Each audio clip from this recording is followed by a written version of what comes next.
They're not going in there. There's no new babies or old babies. So I'm doing you a favor. That's a female, isn't it? Let's go bye. That's a female, Bye, isn't it? Tam.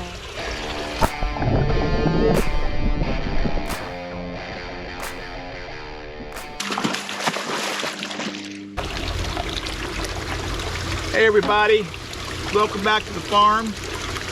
The other day when we were messing with the Calachromis, which you put over here, I noticed this tank right here. This tank is actually, believe it or not, is a breeder Ancistrus tank, chocolate Ancistrus. But I have no idea. These guys are not breeding. When I was pulling up the flower pots, there was 3 or 4 males in each one, which means they're just fighting for that space and they're not allowing a female to come in there. So this is way past breeder. So what I'm going to do right now is I'm going to start sorting, and I'm going to sort for Longfin only, and then I'm going to set them up over there. And by Longfin, I'll show you. There's Shortfins and Longfins in here, and we're trying over time just to get to Longfinners because they're much better. But here's a Longfinner. See how the dorsal, I mean, look at that. Now, that fish is roughed up, but it's because there's so many fish in here. What did you do with my fish? You had them set up here, and there's no way they can breed. There's 5 males in each pot. The females are hanging outside saying, hey guys, what's going on? They're not going in there. There's no new babies or old babies. So I'm doing you a favor. That's a female, isn't it? Let's go bye. That's a female, Bye, isn't it? Tam. So anyway, what I'm doing is I'm going to take them out and I'm going to pick for Longfinners. And let me show you something. Here's a big male Longfinner. Now see those, all that on his face right here?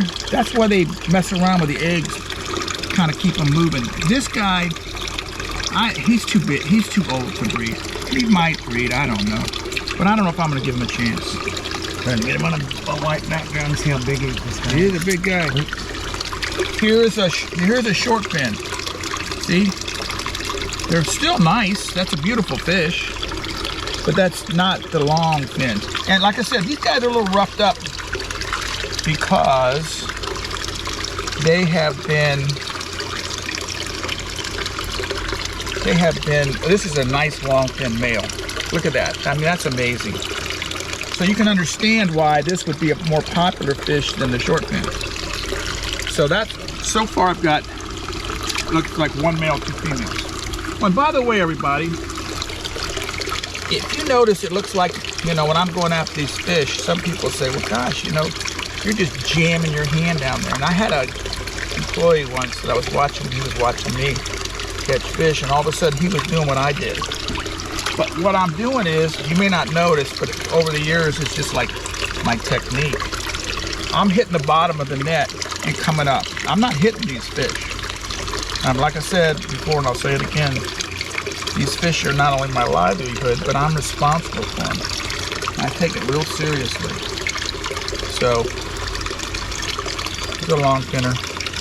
And it's a female, see that? Nothing on the nose. So I'm gonna keep pulling here. Here's another Shortfinner. I'm gonna leave the babies, these guys, I'm leaving them in the net. Here's a nice little Longfinner. And that's gonna be a male. See that? It's already getting, on the nose, it's already getting marbled. Well, yeah, I'm sure they have a name.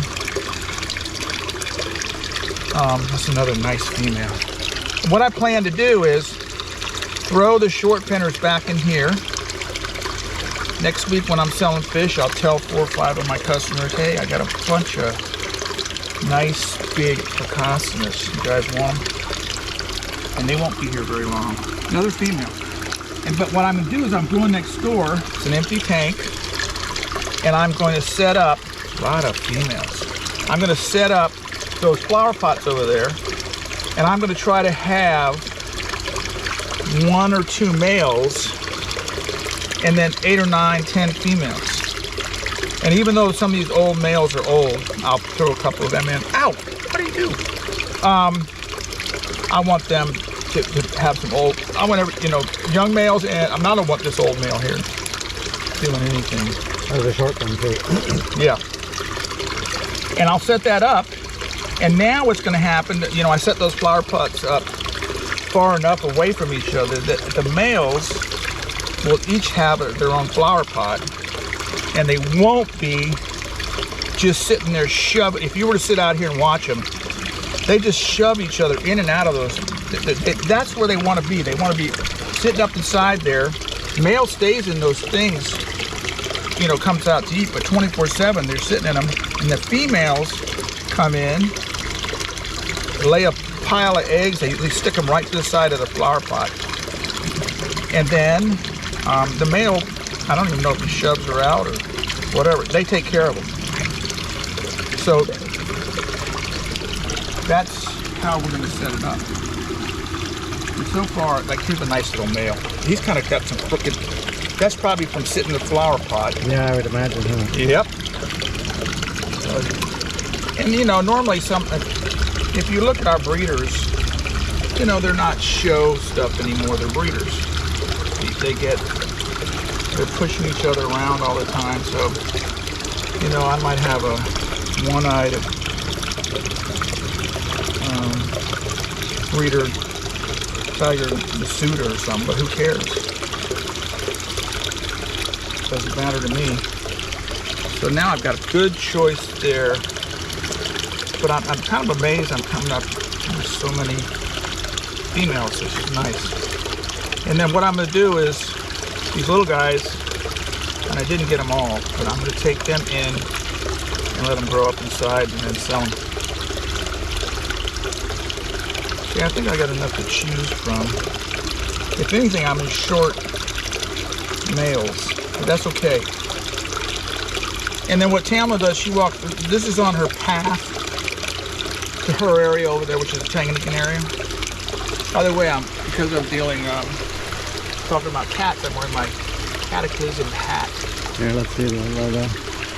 There was a show, catfish show, and I'm wearing my Mustang shirt. My son, Matt, is a Mustang guy. He loves him. He's got some kind of Terminator Mustang he runs around. He used to like let me drive them, but they're scary. The one he's got will put you up so far up against the seat when you're going down the road. It's crazy. Okay, let me put these in a little guys, a bucket, and then we'll go over here and I'll sex these guys out and set up a little collie. Let me put that right over there. Or I'll move this. Put that right there. Let me move this.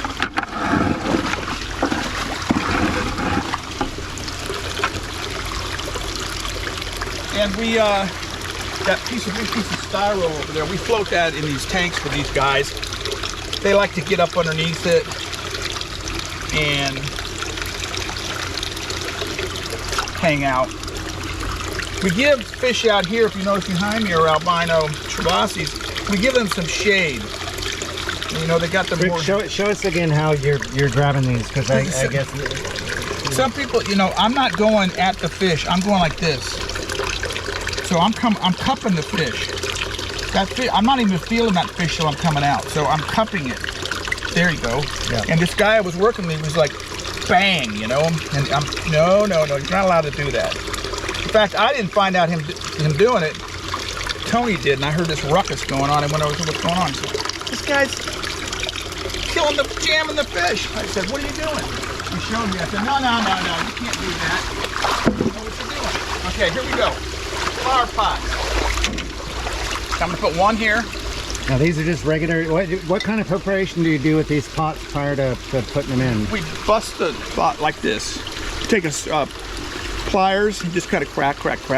This has got a hole here. Not some of them don't, but and then we just set one here. There's another one. We put that down here. Put the screen on the tank. We always have to make sure these tanks, these pipes are really jammed. We got some raccoon buddies, and they have learned how to, you know, raccoons are smart. And they've learned how to shake that pipe loose if we don't hammer it in. they'll drop this tank down in no water, and then they get in there and they eat the fish, and all they do is eat the brains. They eat a V right out of the top of their head. That'll destroy a tank. So Rick, you've got 4 flower pots in basically a 300-gallon Yep. vat. And that's how that tank that we just ran started out. It's the same for, let me put it here because I'm going to put some back over there. So I'm going to look first to see what I got in males, because I know those are kind of limited. So here's a nice male right here. Now we'll come back in a couple days, and they'll be inside there hanging out, and the females will be all out here hanging out around them. Boy, it's really a lot. Oh, that's no male. I'm putting them away from each other, but they're not. I'm not doing it thinking they're going to stay away. There's a little male. This might be a nice little young breeder. That's 3. Now I'm going to put a couple extra ones in, the males, but because I don't know who's going to. So it's not necessarily an issue of them being aggressive toward each other. No. It's just basically they crowd the space. They're looking for a place to breed, so they're gonna, you know, if they're inside a pod, if you can take a picture of what they're doing in there, they're just shoving each other around. And the females are not. These are all females now.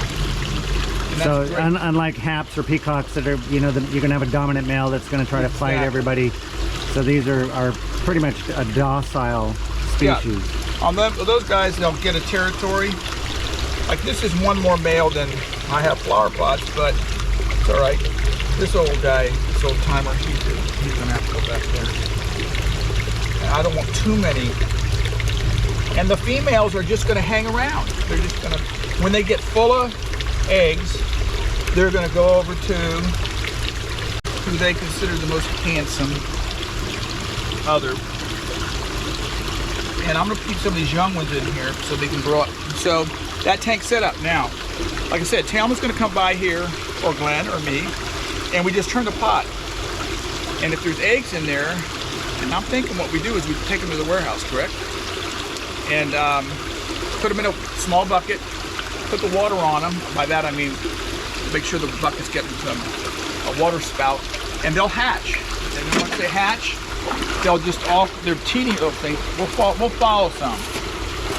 And then what we'll do, this is just a couple pieces of styro. Just give them a little place to hang out. That's set up. And probably we'll check these guys every 2 weeks. And the females are gonna fatten up now that there's no bunches of fish. And we'll check them every 2 weeks, pull the eggs, take them in the warehouse, size them up. And eventually this tank will get away from us like this one did. And we'll have to do the same thing, reset them. So anyway, like us, comment, and subscribe. See you all later. Hope you enjoyed it. Hey, we were on the way to the warehouse with these babies, and then we looked at this little white thing we had out here. We thought, hey man, let's put some in here and just see how soon you can see the long finners and how much. I mean, this is going to be a short finner. There's a short finner. There's a long finner. And the way they flow around, it's like having a lace angel as opposed to a regular one.